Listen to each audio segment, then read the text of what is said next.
गीत अनुक्रम जॉन जानी चंदाना के लिए मनमोहन देसाई ने लगभग पूरी फिल्म उतो को इकट्ठा किया था। मनमोहन देसाई मूल रूप से चाहते थे कि अमर अकबर एंथोनी की तिकड़ी इस फिल्म में एक बार मुख्य भूमिका निभाए।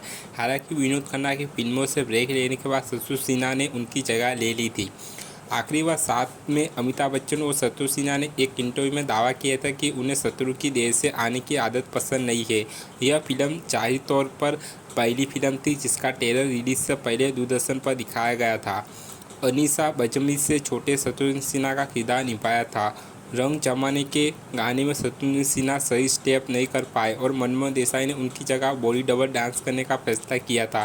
सितारों से सजे इस गाने की शूटिंग आर के स्टूडियो में की गई थी और शूटिंग एक सप्ताह तक चली थी। सोमेना राज कपूर के गाने में और शूटिंग के दौरान एक अतिथि की भूमिका निभाई थी। एक सप्ताह का शूट एक भाग्य कार्यक्रम था।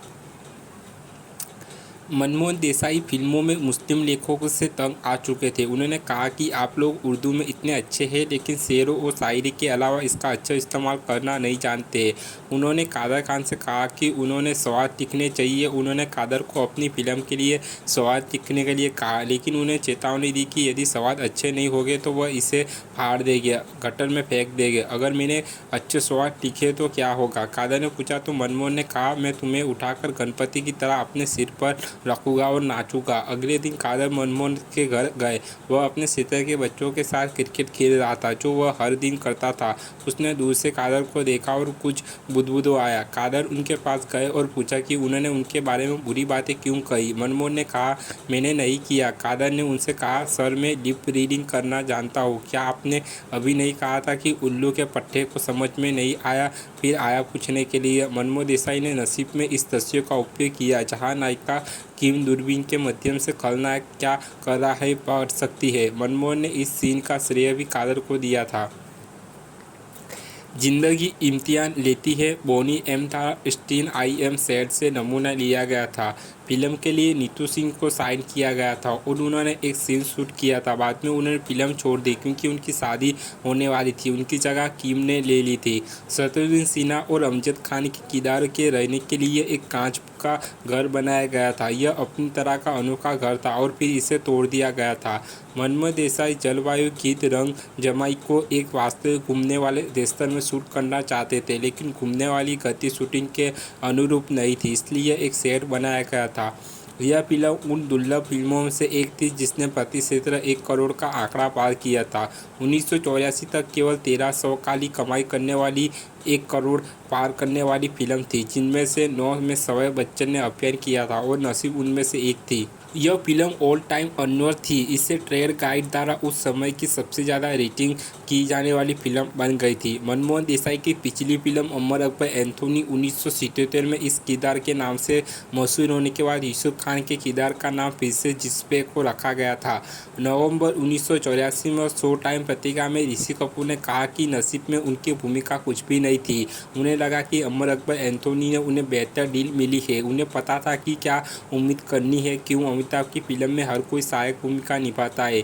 परवीन बाबी को साइन किया गया था, लेकिन बाद में उनकी जगह रीना रॉय को ले लिया गया था। वितरक को यह अंदाजा देने के लिए फिल्म कितनी महंगी होगी, मनमोहन देसाई ने पहले इस फिल्म की केवल 3 रील शूट की थी। तब वितरकों ने देसाई को परियोजना जारी रखने के लिए कहा था।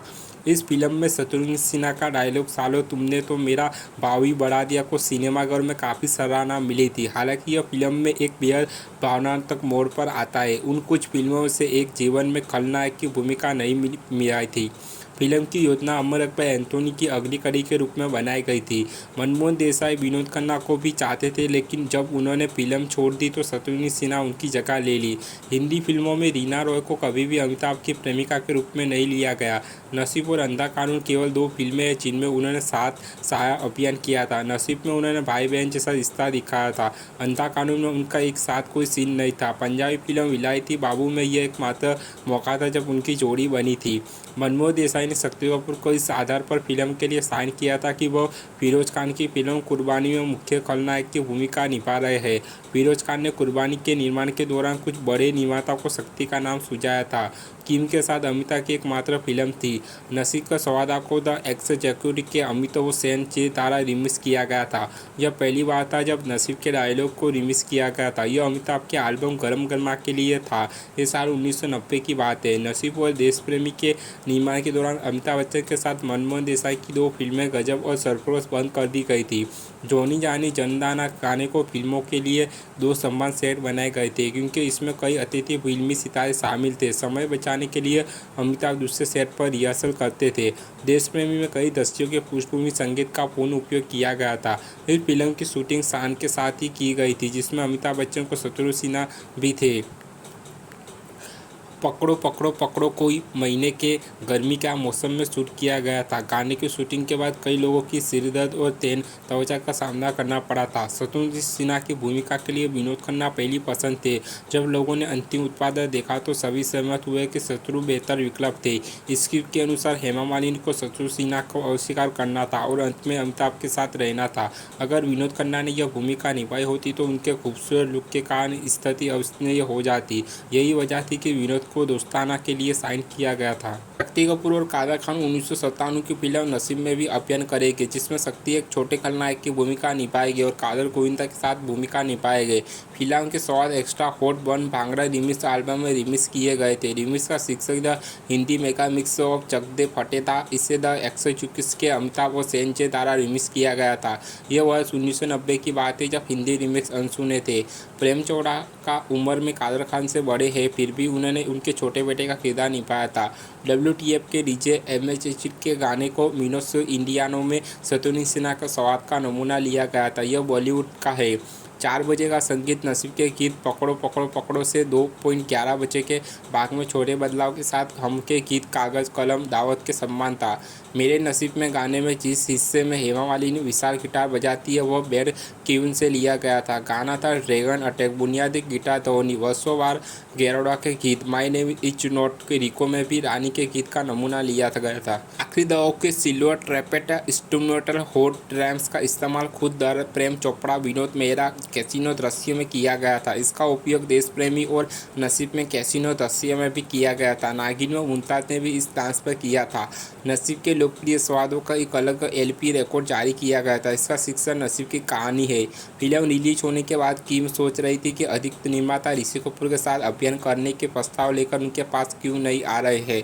उन्हें लगा कि शायद ऋषि ही वह शख्स है जो इस बात पर जोर दे रहे हैं कि उन्हें फिल्मों में नहीं लिया जाए।